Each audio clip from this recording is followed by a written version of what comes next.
Hello, target education classes में आपका स्वागत है। जैसा कि आपको पता है आज है 26 नवंबर। 26 नवंबर को हम संविधान दिवस के रूप में मनाते हैं। तो 26 नवंबर को संविधान दिवस के रूप में क्यों मनाते हैं, संविधान की जो मूल प्रति है वो कैसे लिखी हुई है और कहाँ रखी हुई है, ये सब बातें जानने के लिए हमारा वीडियो देखते रहिए। हमारा चैनल है टारगेट एजुकेशन क्लासेज। यदि आपने इसको सब्सक्राइब नहीं कर रखा है तो सब्सक्राइब कीजिए, बेल आइकन भी दबाइए ताकि वीडियो का नोटिफिकेशन सबसे पहले आप तक पहुंचे। तो भारत का जो संविधान है वो दुनिया का सबसे बड़ा लिखित संविधान है और इसीलिए भारत को दुनिया का सबसे बड़ा गणतंत्र भी कहा जाता है।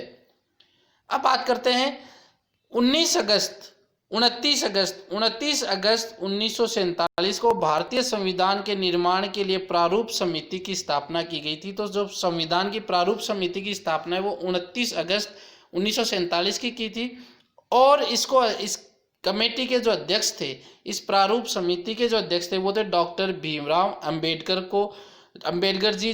वो इनके प्रारूप समिति के अध्यक्ष थे, उनको ये जिम्मेदारी सौंपी गई थी। 26 नवंबर 1949 को इसे भारतीय संविधान सभा के समक्ष लाया गया था और इसी दिन यानी 26 नवंबर 1949 को ही संविधान सभा ने इसे अपना लिया था। यानी 26 नवंबर 1949 को इसीलिए संविधान दिवस मनाया जाता है क्योंकि संविधान सभा ने इसे अपना लिया था और आज भी 26 नवंबर है। और यही वजह है कि देश में हर साल जो है 26 नवंबर को संविधान दिवस के रूप में मनाया जाता है। आगे बात करते हैं तो भारतीय संविधान में 448 अनुच्छेद 12 अनुसूचियां शामिल है और यह 2 साल 11 महीने और 18 दिन में बनकर तैयार हुआ था। और आगे चर्चा करते हैं और आगे जानते हैं तो जो मूल प्रति है वो 16 इंच चौड़ी है संविधान की मूल प्रति और 22 इंच लंबे चरम पत्र शीटों पर लिखी गई है। 251 पृष्ठ शामिल थे इस पांडुलिपि में। और हम बातें करें संविधान के ऊपर तो भारतीय संविधान की जो मूल प्रति है वो हिंदी और इंग्लिश दोनों में लिखी हुई है और हाथ से लिखी हुई है, हस्तलिखित है, हाथ से लिखी हुई। और हाथ से लिखी किन्होंने, तो दोनों जो भाषाओं में संविधान की मूल प्रति प्रेम बिहारी नारायण रायजादा ने लिखी थी। तो ये इन्होंने लिखी है मूल प्रति और हिंदी और अंग्रेजी दोनों में।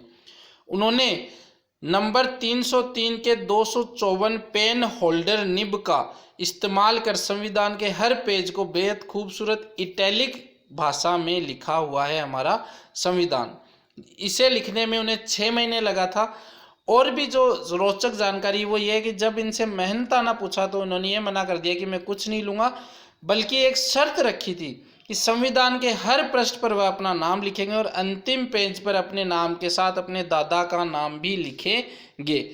तो जब भी आप संविधान का जो मूल प्रति खोलेंगे तो प्रत्येक पृष्ठ पर इनका नाम लिखा हुआ है और अंतिम पेज पे इनके साथ इनके दादाजी का नाम भी लिखा हुआ है।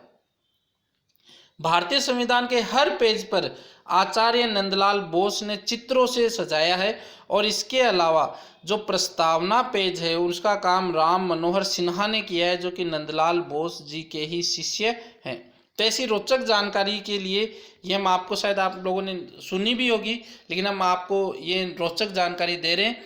संविधान की जो मूल प्रति है वो भारतीय संसद की लाइब्रेरी में हीलियम से भरे हुए केस में रखी है। संसद के अंदर एक रूम है, उस रूम के अंदर, उस कमरे के अंदर एक हीलियम से भरा हुआ केस है जिसके अंदर मूल प्रति रखी हुई है। अब हीलियम से ही क्यों भरा हुआ है वो हम देखते हैं, क्योंकि हीलियम को अक्रिय गैस माना जाता है जो कि अभिक्रिया नहीं करती है डस्ट पार्टिकल से या किसी और चीज़ों से। तो वह अभिक्रिया नहीं करती है तो वहाँ पर खराब होने का खतरा बिल्कुल ना के बराबर है। हीलियम की खोज वो फ्रैंकलैंड और लोकेयर ने की थी। इस गैस का कोई रंग नहीं होता, ना ही इसमें आग लग सकती है क्योंकि यह अभिक्रिया नहीं करती है। यह गैस हर तापमान में बनी रह सकती है क्योंकि यह अभिक्रिया नहीं करती है। और इस गैस का उपयोग वायुयान के टायरों में बढ़ने के लिए इस्तेमाल किया जा रहा है क्योंकि हल्की होने के कारण यह विमान को ऊपर उठाने में मदद करती है। तो ये आज का हमारा वीडियो था। आपको कैसा लगा? अच्छा लगा तो लाइक ज़रूर कीजिएगा और संविधान दिवस की एक बार फिर से आपको बहुत बहुत शुभकामनाएं हमारे टारगेट एजुकेशन क्लासेज की ओर से।